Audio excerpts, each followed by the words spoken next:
Money. It affects our everyday life. But how do we make more of it? Manage it. And make sure we make the most of our money. Welcome to Money Mindful, a podcast to teach and support you as you learn to manage your money.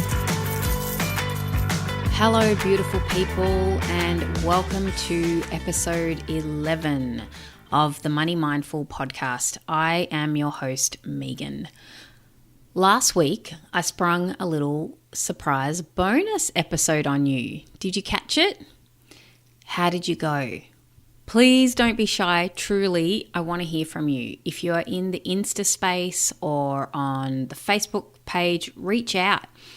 I would love to know what you're doing to help your future self. And if you missed the episode, it was a little bonus to go with episode 9, Future Focused Superwoman. I created a free PDF to help you get connected with and have appreciation for all the work that you've already done for yourself in the past and what you can do now as a gift for your future self. You can check out the episode or get the bonus PDF at www.moneymindful.com.au/results. Before we get into it, I want to give a shout out to one of you who wrote a review for the podcast. It was on iTunes, I believe, and it read, "Inspirational. This show is so easy to listen to and breaks scary financial concepts down into an easy to understand format. It is obvious that much personal research, experience, and passion has gone into making this show accessible for others. International at me is the handle." So, International at me, thank you so much for this review. It means a lot to me that you are getting something out of the show, and it's also really fantastic to get feedback and hear that you are enjoying the show. All right, roll up your sleeves, ladies. Shit is going to get real in this episode because we are going to talk about estate planning. I know, you've got this. Hang in there. I'm going to keep this as painless as possible, but like the title of this podcast, estate planning is fun, said no one ever in the history of the universe. I'm not going to lie, I may have been procrastinating on getting this episode out, just a little. Estate planning is not something that gets me all gooey and excited, but it was something that kept me up a little at night, so I knew I had to take care of it. For the mamas and papas out there, I know I'm not telling you anything you don't already know, but for those of you who don't have kids, I will tell you that having children compels you to do things you never thought you would do. Things that weren't on your radar pre-kids suddenly become a compelling reason to action. A few stories come to mind, but I'll just share one with you quickly. When I was pregnant with my first daughter, I went into full-blown nesting mode. I mean, we bought a house. Everything had to be ready and prepared for when I had the baby. I will never forget one incident, and I don't think Louis will either, when we'd just moved into the house and Louis, my partner, sorry if this is your first episode, he was doing some pruning in the front garden. Well, a little bit of pruning turned into him basically chopping down a couple of trees. I can laugh about it now, but I was absolutely devastated that he had done this. I mean, sitting in the shower, ugly, crying, devastated. Oh man, the hormones when you are pregnant are no joke. Sorry, it just makes me laugh. Poor Louis, I don't think he had ever seen me so upset, and I don't think I have ever seen him so proactive in solving a problem. He was straight down to the nursery to buy new plants to put in the front garden and restore some peace and sanity to our house. The point was I needed everything to be in order for the arrival of our daughter. And not having our garden set up was not an option. And it's weird talking about it now because I think, oh my gosh, I was like a crazy person. But it was so real for me in that moment. It was just like everything had to be perfect. And yeah, the fact that he had upset my view of the front garden was completely unacceptable. Oh my gosh. Anyway, moving on. So after having our baby, I started to think about needing a will. Now, I'm a bit embarrassed to say this, but I know many of you are in this, the same, so I'm sure you won't judge me too harshly for saying it was only this year that we finalised our estate planning. So my eldest daughter's 5. It took us just a little bit of time to get it organised. After having our second baby, we had to move back to Melbourne for Louis' work. Moving house with a newborn is not fun. I don't recommend it. Once we were back in town, I finally bit the bullet and started to take action towards getting our wills done. We had engaged a new accountant and they had a law firm they partnered with, so we made an appointment to see them and discussed our options. This cost us about $400 or $500 for a 1-hour appointment. Lawyers know how to charge for the value that they offer. Good on you, lawyers. If there's any lawyers listening, not every profession actually knows how to charge properly for what they offer. Whew. All right, so they explain the difference between getting a standard will or getting a testamentary trust set up. A testamentary trust is a trust that comes into effect when you die. There are some tax benefits that you can benefit from when you have a large estate. But this is something I suggest you get the experts to explain because, yeah, it's technical. It's technical stuff. So they went through why we might consider having a power of attorney and a medical power of attorney. These are 2 separate roles. A power of attorney has the power to act on your behalf if you lose the capacity to. For example, if you're in a critical condition, they can make decisions on your behalf or access your bank account and other such things.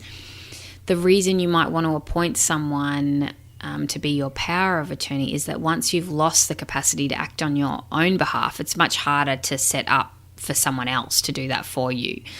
And a medical power of attorney is someone who can make medical decisions on your behalf. Again, if you're in a critical condition in hospital, no one can make decisions on your behalf until they organise the medical power of attorney. And this isn't something you can just phone up and get straight away.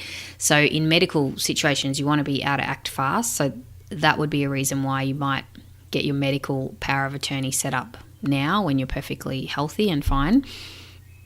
When you set up your will, you also have to specify who will be the executor of the will. This means the person who will manage the affairs of your estate when you pass. In addition to this, you need to organise guardians for your children, and you also have to have backup people for all the roles I just mentioned. So a backup executor, backup guardians. You also need backup power of attorney, backup power of medical, medical power of attorney. So you not only need to nominate who your estate will pass on to, in the event that the people who you are passing on your estate to have died before you or die at the same time, you also have to nominate who you would give it to in that situation, like an alternative person. Oh dear. Thinking about this and working out who I want to look after my children, who do I trust to distribute my estate, who do I trust to act on my behalf if I am incapable, not fun topics to ponder. When we had the first appointment with the lawyers, they informed us what information they need to proceed and made a joke about how we would be surprised how many people take years to finalise their estate documents. We laughed and thought, why would you take that long? Well, a bit over a year after we had the first appointment, we finally got back to the lawyers with the information they needed. We were those people, and I now understand why. Listen, I did not find making our will a fun affair. In fact, I avoided preparing it, and it took us a long time to make decisions about who we would nominate to fulfill the various roles, as you actually have to put yourself in the position of thinking, if I died next week, what do I want to happen? I can tell you now, I'm glad it's all done and dusted. I'm curious who's going to be listening to this podcast. I don't think there are a ton of people thinking, yay, estate planning, I love it. I really want to learn about it, but this is the cycle of life, right? People die. There's no denying it. I hope it's not going to be me, but I sure as heck know if it is me, I want to do everything in my power now to make sure my babies, well, they're not my babies anymore, but nevertheless, as uncomfortable as the process was for me, I want to know that I have everything set up in place for them.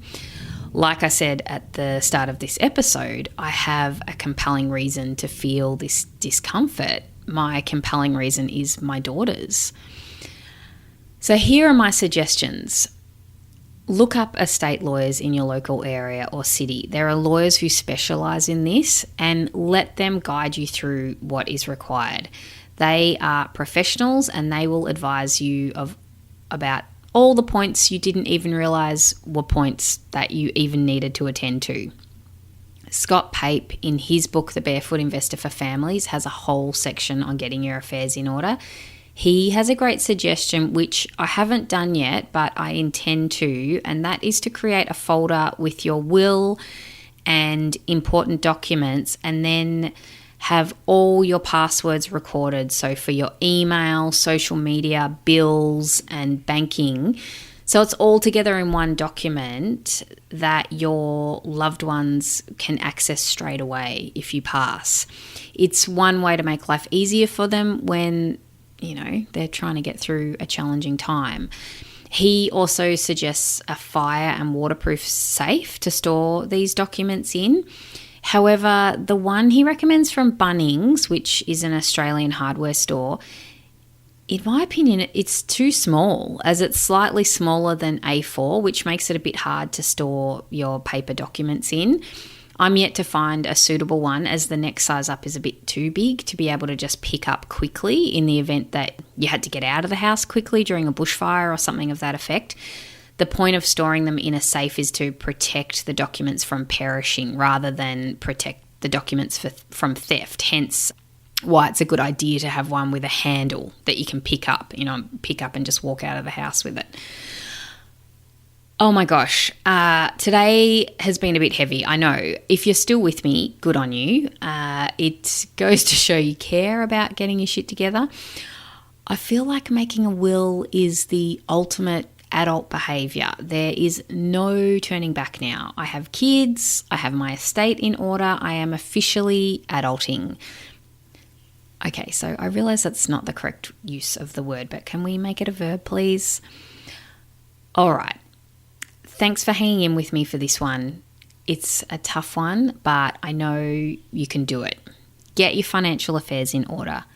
Organise your will and powers of attorney. You've got this.